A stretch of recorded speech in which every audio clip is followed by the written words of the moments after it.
జిల్లాని 10 సంవత్సరాల అభివృద్ధి పథంలో ముందుకు నడిపిస్తూ ఇవాళ ఈ కార్యక్రమానికి ముఖ్య అతిథిగా వచ్చినటువంటి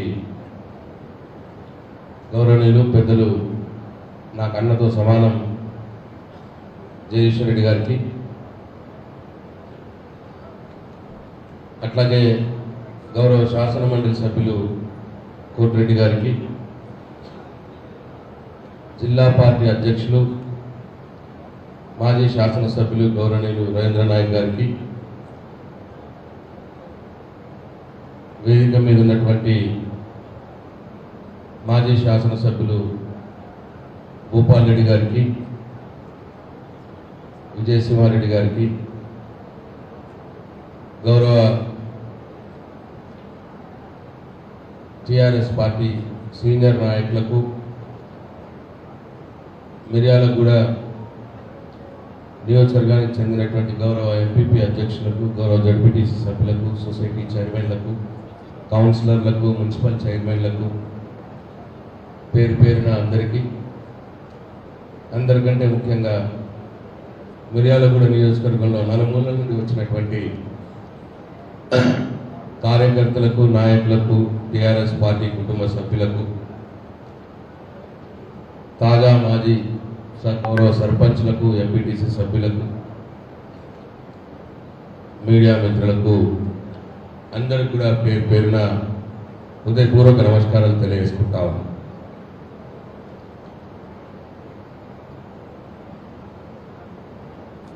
మనందరికి తెలుసు, ఏ పార్టీకైనా కార్యకర్తలే పునాది, పట్టుకొమ్మలు. అందుకే కేసీఆర్ గారు మిమ్మల్ని ఆదేశించడం జరిగింది. మీరు లేనిదే ఇక్కడ వేదిక మీద కూర్చున్న వాళ్ళు ఎవరు కూడా ఉండరు. మంచైనా, చెడైనా, కష్టమైనా, సుఖమైనా మీతో పంచుకోవాల్సిందే, మీతో మాట్లాడాల్సిందే. కాబట్టి నియోజకవర్గ స్థాయి ముఖ్య కార్యకర్తల సమావేశాన్ని పెట్టండి, మనసు విప్పి మాట్లాడండి అని చెప్పి మమ్మల్ని ఆదేశించడం జరిగింది. అందుకే ఈరోజు మిర్యాలగూడ నియోజకవర్గ ముఖ్య కార్యకర్తల సమావేశాన్ని నిర్వహించుకుంటున్నాం.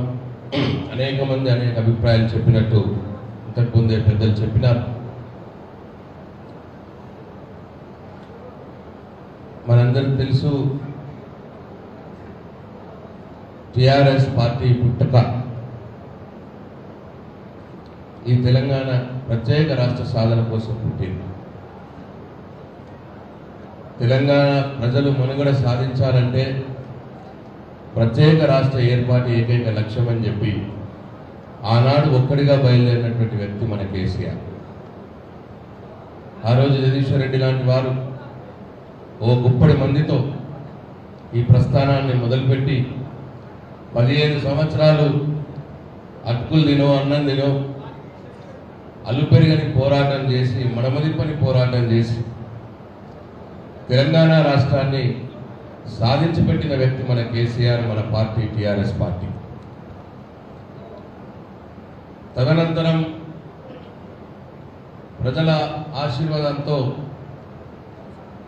తెలంగాణ కోసం కొట్లాడిన బిడ్డనే, తెలంగాణ తెచ్చిన బిడ్డనే కేసీఆర్నే ముఖ్యమంత్రిగా తెలంగాణ ప్రజలు చేసినారు. 10 సంవత్సరాలుగా అఘోర శ్రమ చేసి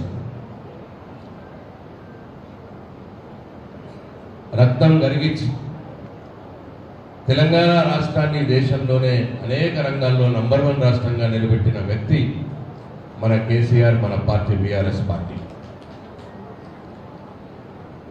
చాలా రంగాల్లో దేనికోసమైతే తెలంగాణ అల్లాడిందో, దేనికోసమైతే తెలంగాణ ప్రజలు అరులు చాచిండ్రు, అవన్నింటినీ కూడా మనకు సమకూర్చిపెట్టిన వ్యక్తి మన నాయకుడు కేసీఆర్. అయినా సరే మొన్నటి ఎన్నికల్లో కొద్దిగా మనకు స్పీడ్ బ్రేకర్ కలిగింది. కారణాలు కర్నూలు చావుకు 100 కారణాలు అన్నట్టు అనేక కారణాలు. దాంట్లో మన వైపు నుంచి కేసీఆర్ గారు పోరాడి తెచ్చుకున్న తెలంగాణ రాష్ట్రం కదా ఇది, దీన్ని బాగు చేయాలి, దేశంలోనే నంబర్ 1 రాష్ట్రంగా నిలబెట్టాలన్న ఉద్దేశంతో 10 సంవత్సరాలు పగలు రాత్రి తేడా లేకుండా వారితో పాటు మంత్రులు ఎమ్మెల్యేలు అభివృద్ధి మీద దృష్టి పెట్టడం జరిగింది. డెఫినెట్గా 100 సంవత్సరాల్లో చేయలేనటువంటి అభివృద్ధి 10 సంవత్సరాల కాలంలో మన ప్రభుత్వం చేసింది. ఆ అభివృద్ధి మీదే దృష్టి పెట్టడం వల్ల పార్టీ సంస్థాగత నిర్మాణం మీద కొద్దిగా తక్కువ దృష్టి పెట్టడం వల్ల కొంత నష్టం జరిగింది అని చెప్పి మనందరి అభిప్రాయం. అట్లనే అనేక పథకాలు బ్రహ్మాండంగా అందినాయి ప్రజలకు బాగా జరిగింది.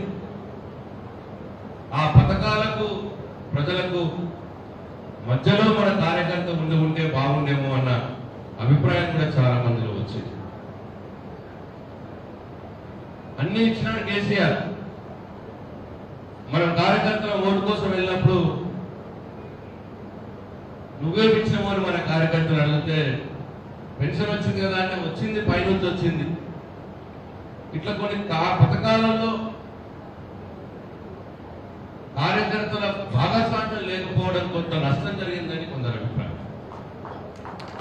కానీ కేసీఆర్ ఆయన ఆలోచించింది ఏంటంటే తెలంగాణలో ఉన్న ప్రతి ఇంచు కూడా నాదే కదా, తెలంగాణలో ఉన్న ప్రతి బిడ్డ తెలంగాణ బిడ్డడే కదా, పారదర్శకత అందరికీ పోనీద్దాం, అందరూ మనోళ్ళే కదా అని ఒక మంచి మనసుతో మన కేసీఆర్ ఆలోచన చేసినాడు. కానీ ఓట్లు వచ్చేసరికి రాజకీయం జరిగింది, ప్రతిపక్షాల వారు రాజకీయం చేసినారు. ఇట్లా మన వైపు నుంచి కొన్ని మనం అనుకోకుండా జరిగినటువంటి కొన్ని ఉన్నాయి, తప్పకుండా అవి సరిదిద్దుకోవాల్సిన అవసరం ఉన్నదని పార్టీ కూడా భావిస్తా ఉన్నదని చెప్పి మీ అందరికి మనం చేస్తాం. ఏదో పెద్ద తేడా లేదు మనకు వాళ్ళకి, జస్ట్ 1.8%, 1.8% మనకు వాళ్ళకి తేడా. నా దృష్టిలో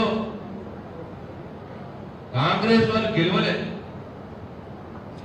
మనమే కొద్దిగా స్లో డౌన్ అయ్యి వాళ్ళు గెలిచినారు అంతే తప్ప వాళ్ళేదో ధర్మ పోరాటంలో వాళ్ళు గెలవలే. దీనితో విపరీతమైన అబద్ధాలు గత 2 సంవత్సరాలుగా ప్లాన్ అబద్ధాలు ప్రచారం చేసినారు. సోషల్ మీడియా ద్వారా కావచ్చు, అనేక రకాలుగా ప్రజల్లోకి అబద్ధాలు ప్రచారం చేసినారు. మనం అభివృద్ధి మీద దృష్టి పెట్టినాం, పనులు జరుగుతున్నాయి కదా, ప్రజలకు మేలు జరుగుతున్నది కదా, వీళ్ళ అబద్ధాలను కూడా నమ్ముతారా, వీళ్ళు ప్రజలు ఎక్కడ నమ్ముతారు వీళ్ళ అబద్ధాలని అనే కోణంలో మనం పోయింది. కానీ నిజం గడప దాటకుండా మొదలే అబద్ధం ఊరంతా తిరిగేసింది. అనేక రకాలుగా ప్రగతి భవన్ ముఖ్యమంత్రి గారి అధికారిక నివాసం కడితే 150 బెడ్రూమ్లు ఉన్నాయి, దాంట్లో ప్రచారం చేసినారు. ప్రజలు కొంతమంది అవునేమో అని అనుకున్నారు.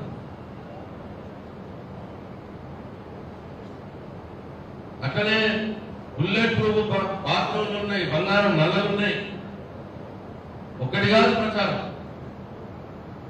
మొన్న బట్టి విక్రమార్క గారు మాకు అసెంబ్లీలో కలిసినప్పుడు నేను, జగదీష్ అన్న, హరీష్ రావు గారు, కేటీఆర్ గారు అందరం ఉన్నప్పుడు అది కల్పించింది నేనే, దగ్గర నుండి పర్యవేక్షణ బాధ్యత చేసింది.